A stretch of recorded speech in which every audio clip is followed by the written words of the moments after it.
దేవుని కృపను బట్టి, దేవుని యొక్క ఆశీర్వాదం బట్టి ఆలోచన చేస్తూ ఉంటే, దేవుని వాక్యములో మనం చూస్తూ ఉన్నాము ప్రియులరా.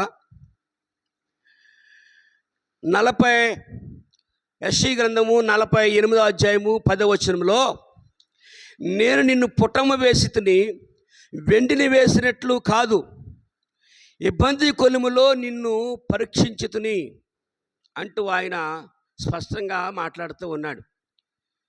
గమనించాలి, నేను నిన్ను అనే మాట కనబడుతూ ఉంది. నేను అనగా దేవుడు మాట్లాడుతున్నాడు మానవుడితో. దేవుడు స్పష్టంగా మాట్లాడుతూ ఉన్నాడు. దేవుడు మాట్లాడుతున్న దేవుని మాటలు పక్కన పెడుతున్నావు, నువ్వు దేవుని వాక్యాన్ని పక్కన పెడుతున్నావు. నేను నిన్ను పుటము వేసి తిని, వెండిని వేసినట్లు కాదు, ఇబ్బంది, నీకు శ్రమలు వస్తాయి, కష్టాలు వస్తాయి, నష్టాలు వస్తాయి, బాధలు వస్తాయి, రోగాలు వస్తాయి. నువ్వు దేవుని దగ్గరికి వచ్చినంత మాత్రాన బాధలు రావు, రోగాలు రావు అని ఎక్కడా లేదు బైబిల్లో.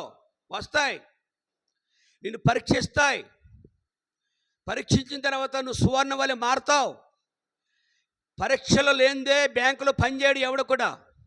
పరీక్షలు లేనిదే ఒక ఉన్నతమైన స్థాయికి ఏ ఒక్కరు కూడా వెళ్ళరు. ఎంత పదును పెట్టి పరీక్షలు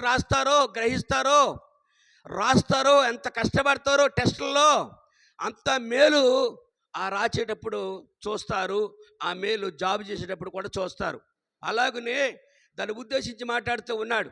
నువ్వు బాప్తిసం పొందుకున్నా, రక్షణ పొందినా, నువ్వు వాక్యం చదువుతున్నా, మందిరంలోనికి వచ్చినా కానీ కష్టాలు, బాధలు, శ్రమలు, శోధనలు వస్తూనే ఉంటాయి. కానీ ఇవన్నీ ఎందుకో తెలుసా?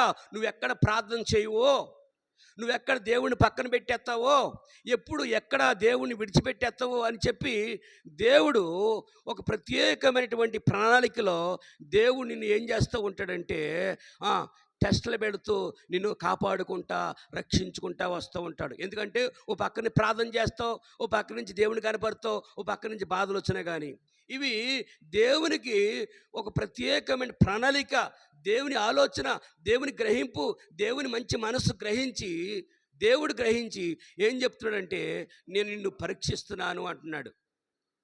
ఆయన పరీక్షించగలిగినటువంటి దేవుడు. నిన్ను పరీక్షిస్తున్నాడు. నిన్ను పాడు చేద్దామని కాదు, నిన్ను త్రోసేద్దామని కాదు, నిన్ను బాధల్లో ముంచేద్దామని కాదు, దేవుడు నిన్ను ఒక ప్రత్యేకమైనటువంటి అప్పుల్లో ముంచేద్దామని కాదు, దేవుని అగ్నిగుండంలో త్రోచేద్దామని కాదు. కారణం ఏంటి తెలుసా? దేవుడు ఒక ప్రత్యేకమైనటువంటి ఇబ్బందిలో నిన్ను ఏం చేస్తున్నాడంటే పరీక్షిస్తూ ఉన్నాడు. ప్రియులారా, గమనించాలి, దేవుని కృపను బట్టి గడ్డబారిని నిప్పుల్లో పెడితే అది ఎర్రగా కాలిన తర్వాత అది అలుగుతో కొడుతుంటే, సుత్తుతో కొడుతుంటే అది అలుగు అవుతుంది. అది ఎటు కొడుతుంటే అది తిరుగుతూ ఉంది. ప్రియులారా, ఇనప ముక్కని కాల్చిన తర్వాత ఒక కత్తిగా తయారు చేస్తుంటే అది కత్తిగా తయారవుతుంది, అది పదునుగా తయారవుతుంది. కారణం ఏంటి తెలుసా? ఆ నిప్పుల్లో అది లోబడుతుంది. వాక్యం అనే నిప్పుల్లో, వాక్యం అనే పరీక్షల్లో నీవు కూడా లోబడుతూ ఉంటే దాని వెనకాల ఆశీర్వాదాలు, అద్భుతాలు చాలా ఉన్నాయి. గనుకనే దేవుడు నీ పట్ల ఎంతో ప్రేమ చూపిస్తూ ఉన్నాడు, నీ పట్ల కనికరం చూపిస్తూ ఉన్నాడు, నీ పట్ల మంచిదనం చూపిస్తున్నాడు, నీ పట్ల మంచి దయాళత్వం చూపిస్తూ ఉన్నాడు. గనుకనే పరీక్షల్లో, ఇరుకుల్లో, ఇబ్బందుల్లో, కష్టాల్లో నీవు దేవుని పక్కన పెట్టకుండా, నువ్వు దేవుని మందిరానికి రాకుండా నువ్వు ఒంటరిగా మిగిలిపోయి దానికంటే కష్టాలని ఉపయోగించుకుంటూ, బాధలను ఉపయోగించుకుంటూ, నష్టాలని, శ్రమల్ని ఉపయోగించుకుంటూ దేవుని ఘనపరచడం అనేది చాలా ప్రాముఖ్యమైనది.